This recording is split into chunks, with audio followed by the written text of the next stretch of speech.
Terkadang minta tolong dengan makhluk ni jatuh hukum wajib. Alah, kita nak semayang terlantar, wajib minta tolong kepada anak-anak supaya bersihkan haji, wudukkan, tutupkan aurah. Tu wajib minta tolong lah. Itu syariat. Tapi kita ni minta tolong mana apa? Mulut minta tolong, hati gantung kepada asbab, dia panggil gantung ngonek. Tak apalah kita pakai waktu beristilah-istilah, biarlah lah kata mana pun, gantung ngonek. Ni ayat ibu saya. Gantung ngonek apa? Gantung sungguh-sungguh. Tu gantung ngonek. Gantung sungguh-sungguh. Dengan bahawa apabila minta tolong tu tidak ditunaikan, kecewa sungguh-sungguh, terasa hati sungguh-sungguh, sebab kita gantung sungguh-sungguh ke dia buat gitu pula. Kan kecewa tu kan, sebab kita minta tolong dengan asbab, dengan makhluk, kita gantung ngonek, gantung sungguh-sungguh pada asbab. Dia gitu. Tu orang awam. Bukan makna dia mensyirikkan Allah, bukan. Itu kedudukan orang yang tidak ada maqam di sisi Allah Subhanahu wa ta'ala. Tak ada maqam pun tak apalah, janji kita duduk maqam beriman dan beramal soleh, akidah comel, kewajipan zahir batin ditunaikan, larangan zahir ditunaikan, larangan zahir batin ditinggalkan, hubungan Allah jaga, hubungan dengan anak Adam pun jaga. Tu alhamdulillah. Boleh duduk kedudukan tu pun alhamdulillah dah, sebesar-besar nikmat daripada Allah Subhanahu wa ta'ala, yang kitanya pada hakiki la haula wala quwata illa billah. Hak ni hak yang kedua ni, dalam zihir mukmin tu kena taswir sungguh, kena buat mari rupa sungguh, banyak yang disembah dengan sebenar. Ini yang kedua. Maka salah satu dua inilah yang dinafikan kemudian. Maka salah satu dua inilah yang dinafikan. Kemudian maka diisbatkan Allah, arti diisbat, ditetapkan Allah ni, dihukumkan, diputuskan dengan bahawa Allah itu ada dan ialah Tuhan yang sebenar. Allah ada dan ialah Tuhan yang sebenar, ialah Allah Tuhan yang sebenar. Jadi la ilaha, apa yang dinafikan? Yang pertama, Tuhan yang sebenar selain Allah. Yang kedua, Tuhan yang sebenar yang banyak yang ada di sisi mukmin. Dinafikan. Kemudian maka diisbatkan Allah, mana ditetapkan Allah. Menapa diisbatkan? Artinya arti diisbatkan, dihukumkan, diputuskan dengan bahawa Allah itu ada dan ialah ya Allah Tuhan yang sebenar. Ini nak perincian berkaitan dengan nafi dan isbat. Dan wajib atas yang berkata, dan wajib atas yang berkata la ilaha illallah, wajib mulahazahkan, wajib mulahazahkan. Rumi tulis macam tak tahulah, itu bahasa Arab. Mulahazahkan. Dan wajib atas yang berkata la ilaha illallah, mulahazahkan bahawa senya Allah itu tiada dinafikan daripada mulanya. Mana mulahazah ni? Dia kena mari sila.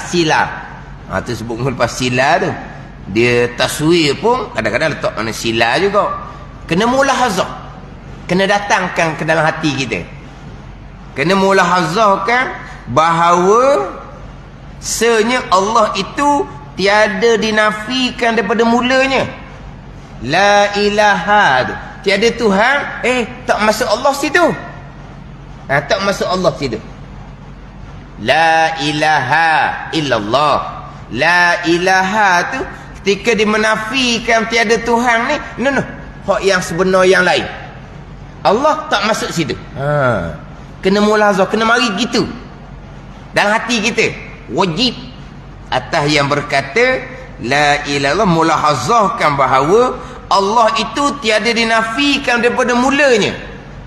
Bukan la ilaha, tiada Tuhan, Allah pun bukan Tuhan, illallah, malaikat Allah, ambil Allah semula. Dah.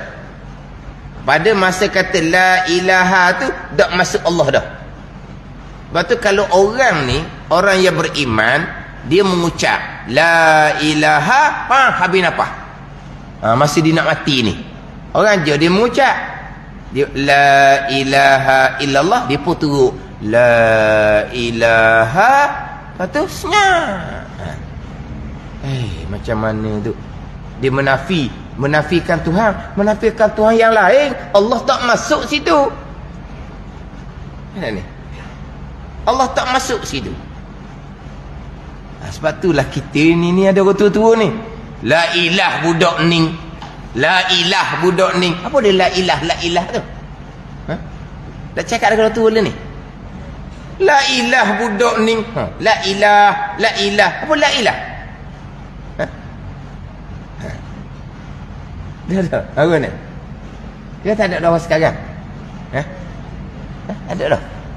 Kau nak marah kan? La ilah budak ni nak kena nyakit ni. La ilah. Apa dia la ilah? Tak ada Tuhan. Kau nak kira. Hak tadi dekat nak mati ditalkinkan, diajar dengan la ilaha illallah, dia pun turut la ilaha, habis nampak. Macam mana ni?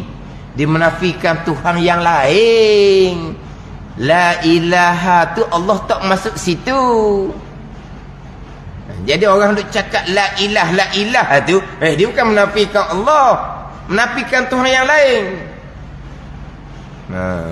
Tapi yang cakap gitulah uduh bunyi. Maduk la ilah budak ni. Ke mana tu tanya tu? Ke sekarang ni tak ada dah cakap. Tapi kalau bunyi tak sedap, tegur lah. Jangan kita kata mung ni kafir dah, mung. Apa? La ilah tu tak ada Tuhan, tak ada Tuhan yang lain. Lepas tu mung dah kata illallah di sini dah.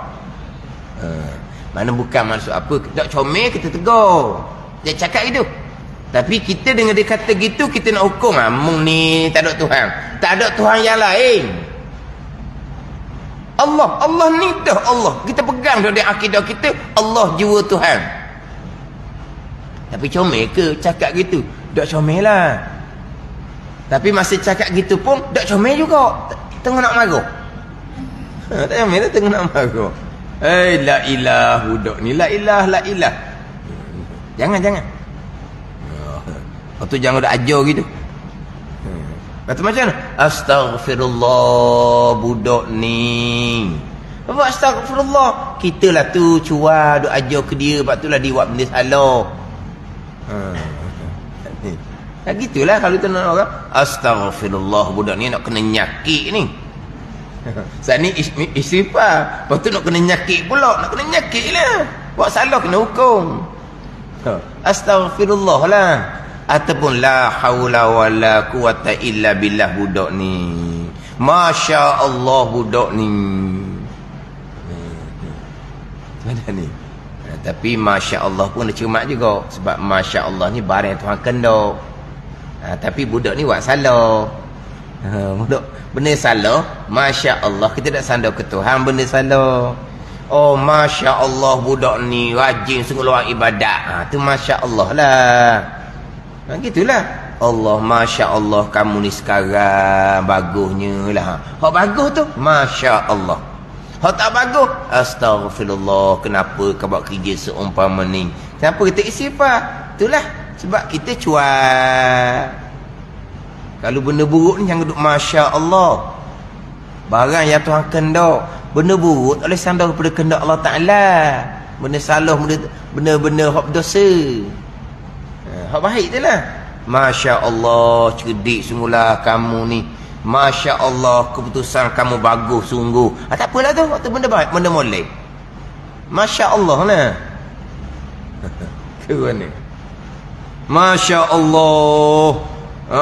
markah apa endah sekali ni. Tak comel, jangan sandar ke Tuhan lah. Sandar ke budak tu malah. Jadi maknanya kalau orang tu nak mati, dia ketika talqin la ilaha illallah tu dia hanya sempat sambut dengan la ilaha. Ada pernah berlaku gitu. Orang muskil macam mana? Dia turut tapi la ilaha tu tak boleh nak sambung dah. Dia mati dah. Dia la ilaha, pada masa kata la ilaha tu memang tidak termasuk Allah pada mula lagi. Pada mula lagi. Waktu tetap dah tu kita akan beriman. Tetap dah kita beriman tu. Artinya tiada masuk Allah Ta'ala itu dalam zihim perhimpunan segala Tuhan yang dinafikan itu. Dahulu daripada dinafikan. Jadi tak masuk dalam otak ni. Kita nak menafikan Tuhan di semua sempurna ni, memang daripada awal lagi Allah tak masuk situ. Daripada awal lagi. Dan tatkala dinafikan, maknanya sebelum dinafikan, tatkala dinafikan memang tak masuk Allah dalam perhimpunan la ilaha, tiada Tuhan disembah dengan sebenar. Sebelum dinafikan, tatkala dinafikan tak masuk Allah. Kerana bahawasanya jika berniat ia seseorang bahawasa Allah Ta'ala itu masuk di dalam jumlah segala, jumlah ni perhimpunan, masuk dalam jumlah perhimpunan segala Tuhan dinafikan, jadi kafir ia, jadi ia kafir kalau dia berniat begitu. Tak ada lah nak berniat begitu. Tapi kenapa kita ni beritahu? Nak memperingatkan. Yang pastinya kalau orang yang beriman, mulut dia kata la ilaha illallah ke, mulut tak kata ke, memanglah Allah Ta'ala jua Tuhan. Allah Ta'ala jua Tuhan. Ada ni. Tambahan pula ketika la ilaha di hujung tu ada illallah kan. Diistisna, dikecualikan Allah. Bila dikecualikan Allah makna kecuali itu daripada sebelum lagi. Allah jua Tuhan, tak masuk Allah dalam tiada Tuhan. Ini jikalau ni kerana bahawa jika berniat ia yang berkata la ilaha illallah tu, bahawa Allah Ta'ala itu masuk di dalam jumlah mana perhimpunan segala Tuhan dinafikan. La ilaha, tiada Tuhan, tiada semua sebenar, Allah pun bukan juga, tak masuk Allah. Nescaya jadi ia kafir, memang kafir sungguhlah kalau dia berniat seumpama tu.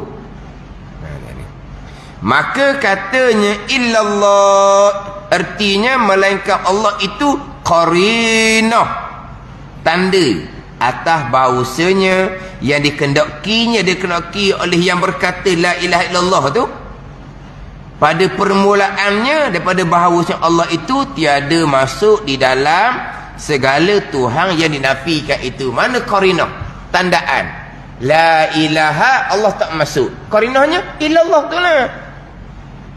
Itu qarinah dia. Dia kata la ilaha, tiba-tiba dia mati, tak sempat illallah. Dalam la ilaha tak masuk Allah. Qarinahnya kalau sempat dia akan kata illallah, tapi dah dia mati dah, tak sempat nak sambung illallah.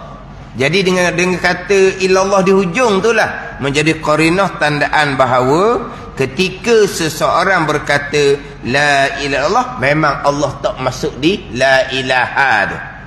Qarinahnya, tandaan kerana di hujung ada illallah. Tapi diperingat lagi sini. Kena mulahazah di hati bahawa Allah tak termasuk dalam la ilaha illallah. Memang itulah hati orang-orang yang beriman. Mulut kata la ilallah ataupun tidak, itulah hati orang beriman. Allah jua Tuhan yang disembah dengan sebenar. Tak mungkinlah orang beriman ni la ilaha, tiada Tuhan disembah dengan sebenar. Allah pun bukan juga.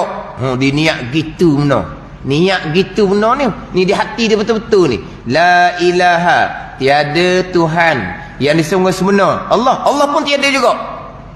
Lepas tu ilallah baru ambil semula. Buang perhabis dulu mana-mana Tuhan sebenar, Allah buang dulu. Lepas tu ilallah ambil semula. Tak jadi kafir. Tapi tak ada lah orang mukmin yang seumpama tu. Ini perincian hak berkaitan dengan la ilaha illallah.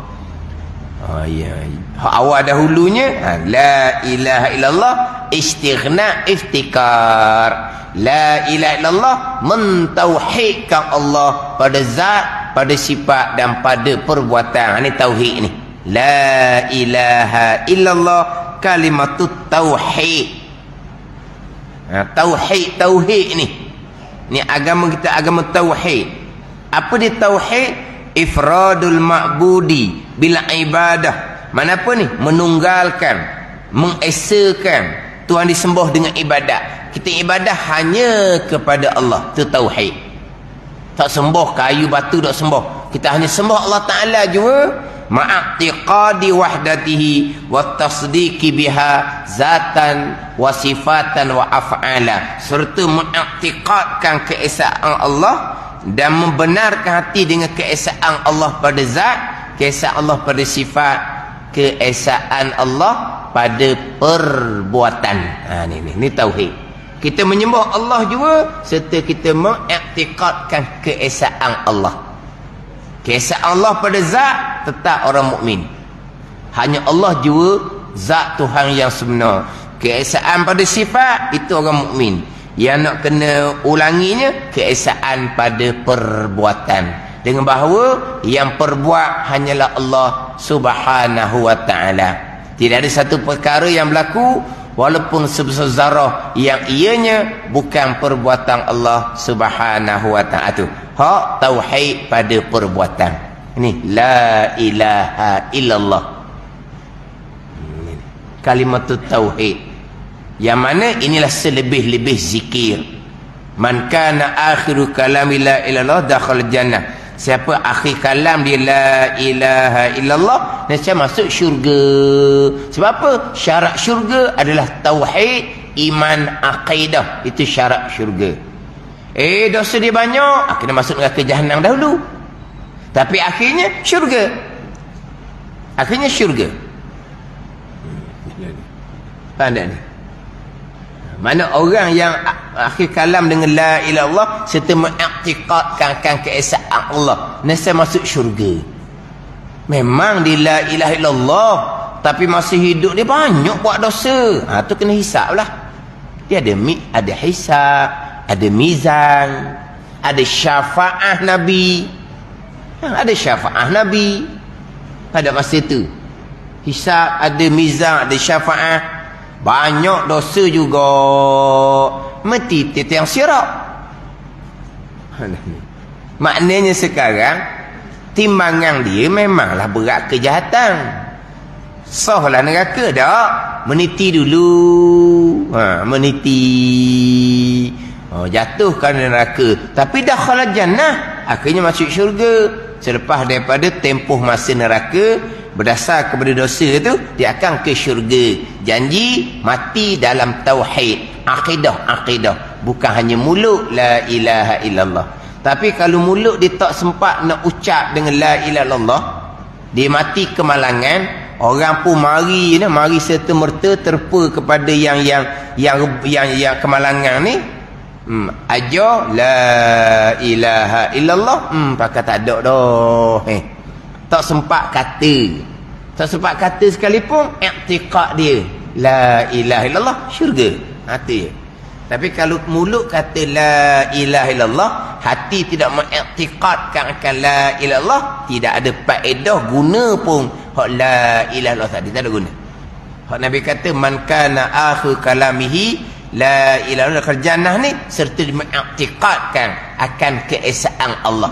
Nak penting ni, terutama sekali keesaan Allah pada perbuatan. Ni tauhid yang kita bicarakan berkaitan dengan kalimatut tauhid, syahadah yang pertama la ilaha illallah. Kemudian ketahui olehmu pula bahawa mentauhidkan Allah dengan kalimah la ilaha illallah itu manakah disebutkan atau disuratkan, takdirkan kemudian daripadanya akan Muhammadur Rasulullah. Jadi saya pernah sebut sebelum ni, tak ingat depan ni ada. Ialah terkadang kita hanya la ilaha illallah, la ilaha illallah. Kena datangkan di hati kita akan Muhammadur Rasulullah. Dan memang tadi orang nak mati, kita hanya disunatkan talqin aja la ilaha illallah. Tak sunat tambah Muhammadur Rasulullah. Jangan tengok dalam drama tu, la ilaha illallah Muhammadur Rasulullah. Hak drama tu kawan tu tak mati, esok drama lain ada pula. Lepas tu dia ajar gitu, bukan mati pun.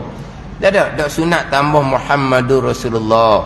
Maka kita kena ingat di hati akan Muhammadur Rasulullah. Satu laginya selepas azan dan iqamah, Allahu Akbar, Allahu Akbar, la ilaha illallah. Kita hanya sunat jawab la ilaha illallah. Tuk bila pun hanya sunat kata la ilaha illallah. Masa bang dan masa iqamah, tuk bila hanya sunat kata Allahu Akbar, Allahu Akbar, la ilaha illallah. Tok sunat tambah Muhammadur Rasulullah. Yang tukang jawab pun jawab la ilaha illallah. Tok sunat tambah Muhammadur Rasulullah. Kena ingat di hati akan Muhammadur Rasulullah. Lepas azan dan iqamah jawab la ilaha illallah. Lepas tu tidak sunat tambah Muhammad Rasulullah. Yang sunatnya apa? Allahumma salli wa sallim ala sayyidina Muhammad. Barulah kita berdoa. Yang adanya apa? Selawat, salam atas Nabi ada. Lepas kita jawab azan, lepas kita jawab iqamah, diakhir dengan la ilaha illallah, kan kita berdoa kan? Sebelum berdoa sunat selawat dulu. Biasanya ada dia akim. Dia akim lepas habis azan, you buat apa? Tapi selawat dia panjang. Jadi akim lepas habis azan ada yang selawat, barulah bunyi doa. Kena selawat dulu baru doa. Ni kita pergi tambah Muhammadur Rasulullah, tak sunat tambah. Lepas tu kita pun berdoa. Selawat tak ada. Hak tak sunat dia kata, hak sunat dia tinggal. Hak orang suruh tak buat, hak tak suruh tu dia buat. Degil budak ni. Budak degil lah. Tak degil budak. Orang suruh dia tak buat, orang tak suruh dia buat. Degil tu. Hak sunatnya selawat. Barulah kita pun berdoa. Tu tengok dia akim. Tapi dia akim dia panjang. Selawat dia panjang sikit lah. Kita pendek dah apa dah. Kita pendek dah apa dah. Sebab tu ada tempat-tempat. Ada tempat Malaysia tak ada lah. Ada tempat-tempat. Tuk bila Allahu Akbar, Allahu Akbar, la ilaha illallah, dia selawat di speaker. Dia selawat di speaker. Dia selawat dulu baru dia berdoa. Hal tu disebut sebagai bid'ah hasanah. Dan kitab fiqh Sami' Adillah tu bid'ah yang baik. Jadi dia selawat di speaker biar orang dengar pakai selawat belaka. Sebab orang kita ramai tak selawat lah.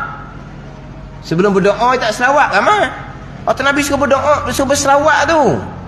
Nabi suruh berselawat ke atasku. Bukan berdoa wasilah. Nabi suruh kita selawat atas aku dan berdoa wasilah kepada aku. Wa ba'ashul maqamal mahmud alladhi wa'atana. Hak wasilah tu lah. Kita minta wasilah tu kan. Minta wasilah kedudukan tinggi bagi Nabi sallallahu alaihi wasallam.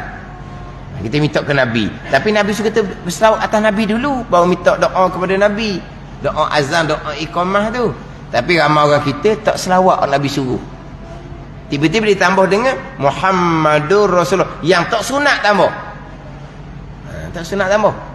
Tok bila pun tak sunat tambah, tukang jawab pun tak sunat tambah. Tapi terkadang di speaker tu kita boleh bunyi tok bila kata Muhammadur Rasulullah. Kita bunyi di speaker. Dia la ilaha illallah di bang kuat, la kita bunyi di speaker. Muhammadur Rasulullah. Bunyi dia kata Muhammadur Rasulullah dengan perlahan, barulah bunyi dia berdoa secara perlahan. Ditambah Muhammadur Rasulullah, tidak disunatkan. Maka kena ingat di hati akan Muhammadur Rasulullah. Wallahu a'lam.